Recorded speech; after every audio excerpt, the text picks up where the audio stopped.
My family turned away from me because my sister blamed me for her divorce. Years later, I receive a letter with proofs explaining everything. Almost 7 years ago, my family threw me out of my life and kicked me out of the house. At that time, I was 22 years old. I was not so financially independent to rent an apartment on my own.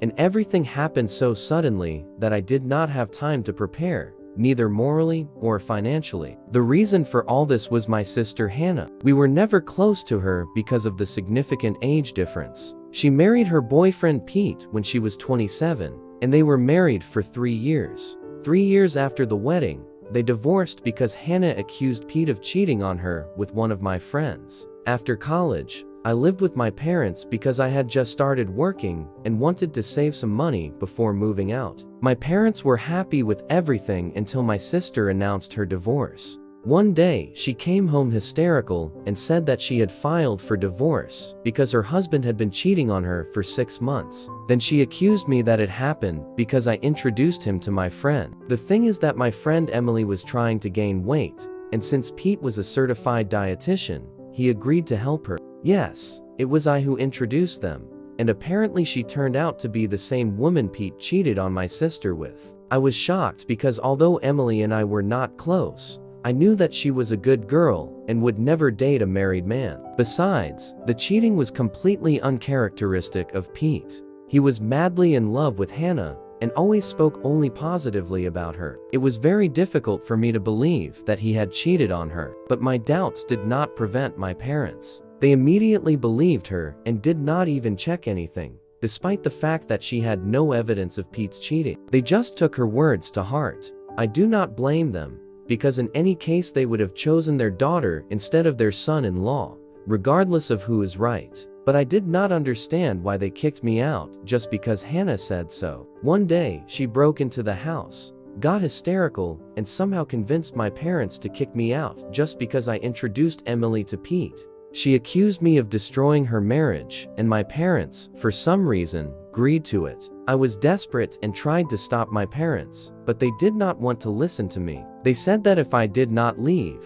they would kick me out by force. One day I lost my family and house, and did not know where to go. I literally sat on the sidewalk with all my things for about an hour and cried, before I gathered my strength and went to a friend to spend the night. I tried to contact my parents every day for the next few days, but to no avail. My friend was kind enough to let me live with him until I found myself an apartment. Unfortunately, my parents firmly decided that I was to blame and that I was responsible for this divorce. They told me that they were disgusted with what I did before kicking me out, which made no sense, because it was not me who Pete slept with. They blocked my number, so I could not reach them, and when I tried to come to them, my mom threatened to call the police if I did not leave. After that, I finally realized that they were seriously accusing me of what had happened. I think I should not be surprised, because my sister has always been a favorite child in the family. My parents never planned a second child, so I was always in the background. While I was growing up,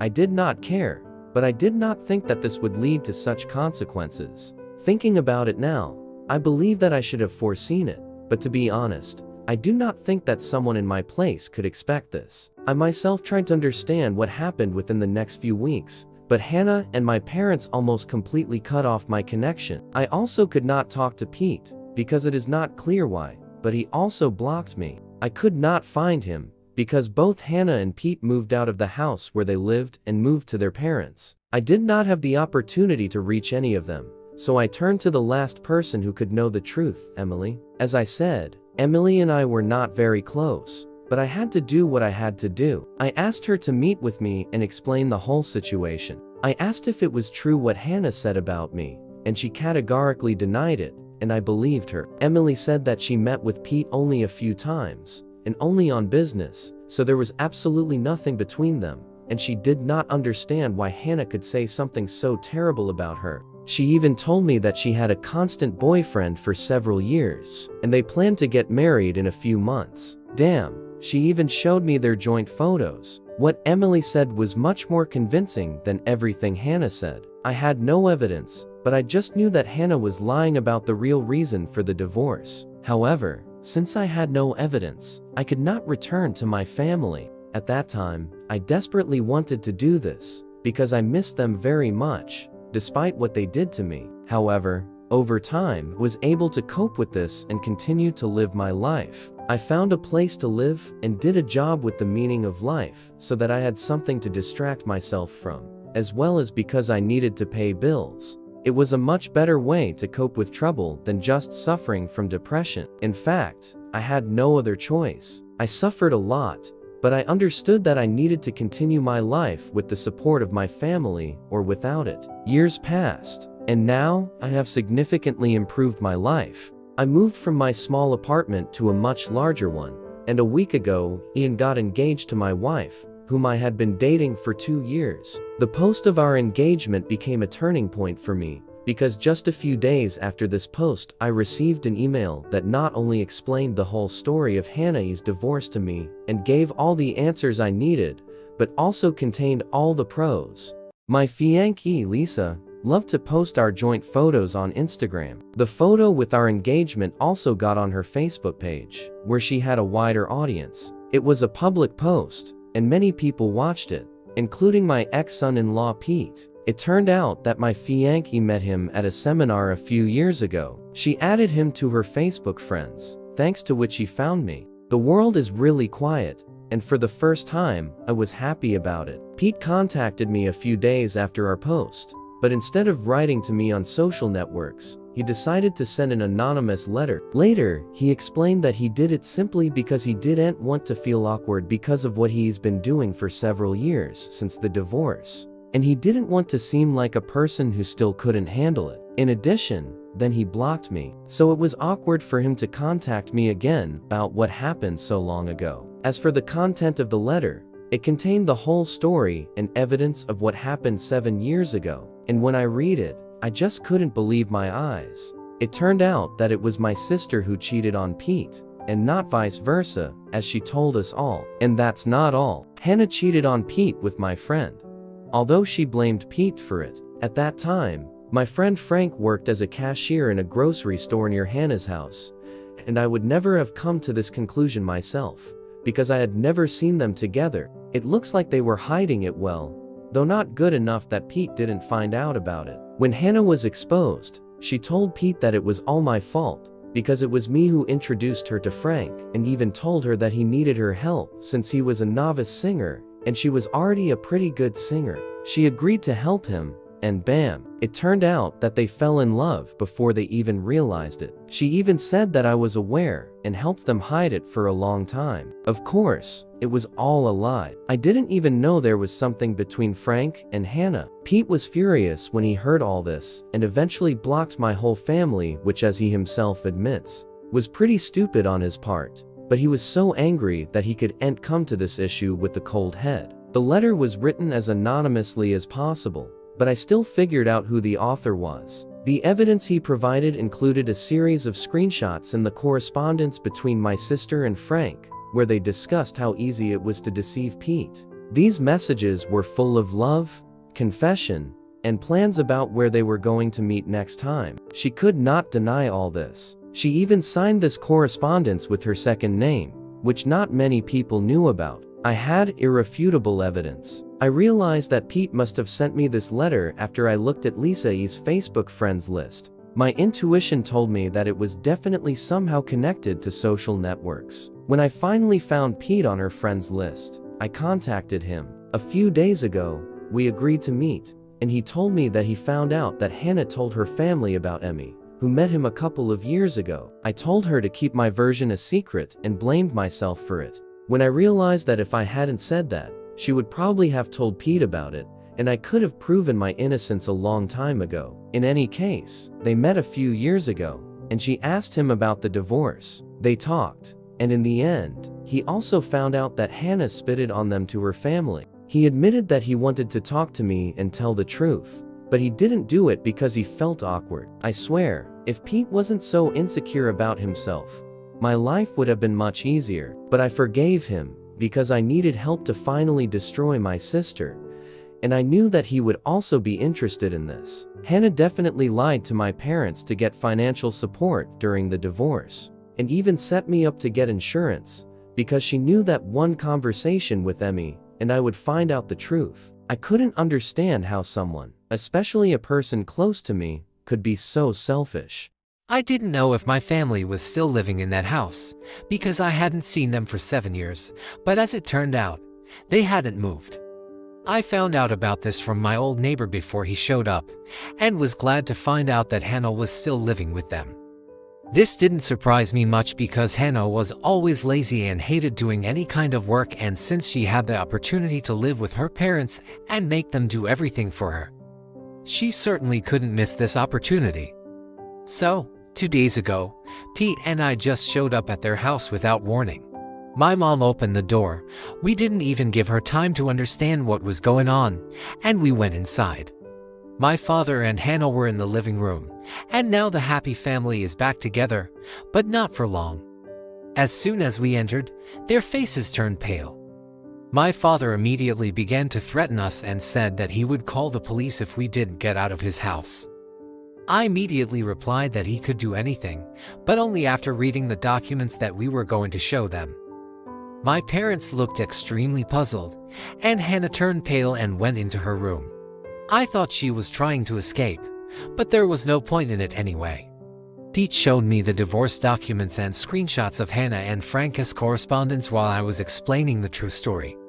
Pete also told my parents that Hannah was forced to give our family heirloom, Grandma's diamond ring, as a missing amount after the division of property, because she couldn't pay him money while working as a teacher at school.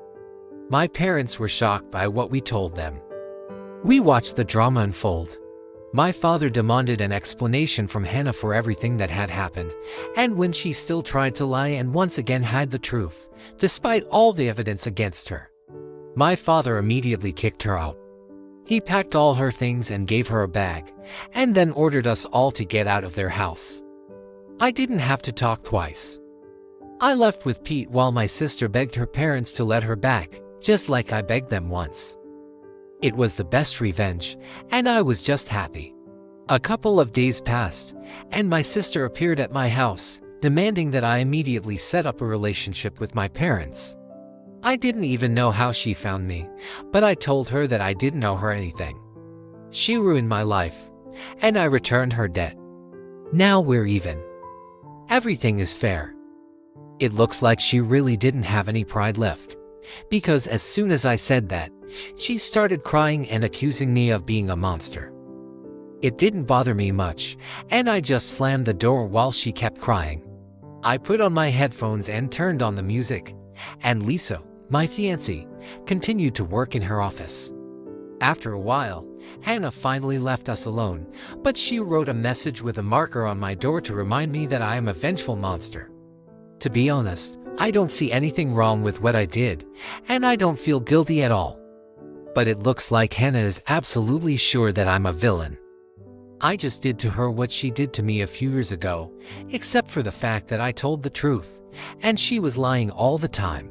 So, what do you think? Am I a monster because I ruined my sister's life and got her evicted 7 years after she accused me of my divorce? Be sure to write your opinion in the comments, and we move on to the update. Update 1. Hannah kept bothering me despite the fact that a week had passed since I kicked her out. I had to threaten her with the police when she called me 14 times a day, and only then did she stop. I don't even know how she managed to find my phone number and address, but that's what worries me the least right now. Hannah was trying to make me feel sorry for her, because according to her, she doesn't have enough money for a school teacher. But I don't think that's true. She's just upset that now she has to look for a place to live, pay for the rent, utilities, and groceries herself after her parents kicked her out. So, I don't really feel sorry for her. And yes, I blocked her number a few times, but apparently she asked her friends to add me to the conference call and call from other numbers again, so there's no point in that. As for my parents, they are not better, if not worse, than Hannah. They found me on Facebook and saw the post of my engagement, and now they want to be a part of my life again and even expressed a desire to attend my wedding. They haven't apologized yet, but for some reason they expect me to just invite them to the wedding, which should become a very important day for me. I don't understand where these people have the audacity to say such a thing, but at least I don't answer their messages. Lisa and I laughed a lot while reading their texts, because I just can't believe that they are writing this seriously, although in fact this situation is very sad. Update to Hannah appeared at my house again after I threatened to report her for harassment yesterday. I was going to work, but she stopped me by falling on the hood of my car and refused to move until I talked to her. It was pretty annoying, and this time I really called the police. They took her away while she was screaming and crying, trying to make me look like a bad person. But alas, no one bought into her role as a poor girl. It took some time to write a statement to her, but as soon as I did, I immediately rushed to work, because I didn't want to let this incident ruin my day. I was sure that my parents would pull her out of this situation, since she is their favorite, and I was right. They pulled her out and sent me a long message that I was too cruel and unfair to them because of this mistake they made almost 10 years ago. It was funny, because nothing of what my sister and parents did to me could not be called neither merciful nor fair. No mercy stopped them from just throwing me out despite the fact that I had no other housing. So now I don't see any reason for forgiveness and kindness. I sent a message to my parents in which I said that they lost every right to tell me what I can or cannot do many years ago, so it's better for them to stop making illusions of themselves. I haven't blocked them yet, since I didn't have time to check the message, but I'll do it soon. I hope that I can get rid of this whole family once and for all. I just got back from work, checked my social networks, and saw that my parents sent me a long message again. Lisa and I read it together, and I swear, it was the funniest thing I've ever read. I think these poor people didn't realize at all that now I am not hurt by anything they say or do. I just laugh at how much they feel sorry for me. They still think that we are a family, and they told me that they took Hannah to them again, and decided that both of their children deserve a second chance, as if I was wrong once. So while they took my sister back, they also expected that Lisa and I would come to their house for dinner to civilize our disagreement before the wedding. It is too bold of them to think that I want to see them at my wedding at all. We laughed at their stupid message, and after that I replied that I am absolutely not interested in everything they invite us to, and I feel great without them now. Just like the last 7 years before that. They showed perfectly well that it's better for me to live without them, and I will always be grateful for such a sudden chance to realize it all in one moment. I don't need them anymore, and I don't want their so-called forgiveness, so they can calmly continue to play a happy family with my sister, as they have done so far. After this last message, I blocked them once and for all, because it's just not funny anymore. I'm done. I'm sure they'll try to contact me again in some way, but I don't care. Lisa is the only family I need now, and I'm happy to have only her. My parents and sister, unfortunately, could never look further than their own nose, and I strongly doubt that they will ever be able to. So the next time they try to contact me, they will talk to my lawyer, and this is not discussed. A similar story with sisters Olatseva, which was in our previous video. If you haven't watched it, be sure to watch it. Just click at the end of the video on the screen. According to this story, my opinion is as follows. The sister is definitely a beast, the parents are beasts in a square. The author did everything right, but Lena Pitt was very stupid, blocking the author. What is your opinion? Maybe the parents should have been forgiven. Maybe the sister had no other choice. Maybe the author showed too little perseverance to solve this situation in the very beginning. How could Emily be lied to, so that she kept his opinion a secret when you were already kicked out? What was he afraid of? That he would be taken into the family again? Very stupid. Write your opinion in the comments. Thank you for watching this video to the end. As I said, watch our previous video, which you will see on the screen. Also, be sure to subscribe to our channel, because we still have a lot of similar stories in stock. I wish you all happy, harmonious relationships and good luck.